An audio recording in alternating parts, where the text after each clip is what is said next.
You're nervous, but they're going in. When we showed you this complex in India's largest city as the focal point for many of the scam calls, the RCMP were watching too. Within months, raids began across India, targeting multiple centers behind those calls so many Canadians have received.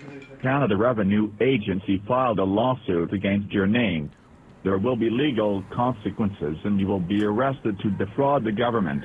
The RCMP acknowledges the investigation into this scam sat on the back burner for years, with tens of thousands of Canadian victims. That is now changing. It's essentially a national priority investigation.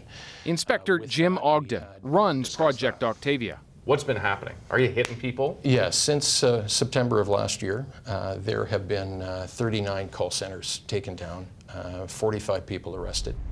That effort begins here, an RCMP detachment outside Toronto, where 12 investigators sift through leads, analyzing phone numbers, making the calls, and coordinating with police in India. But officers are also closing in on accomplices here in Canada.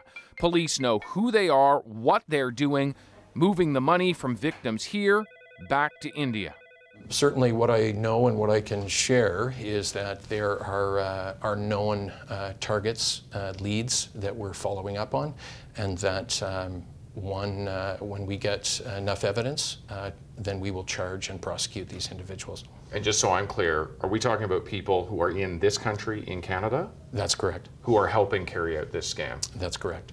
They're defrauding the Canadian public and sending it away. They're money laundering. There are so many call centers, though, it's unlikely any prosecution will end all of the scam. But the RCMP say they're already noticing fewer reported victims and less money being stolen. David Coleman, CBC News, Toronto.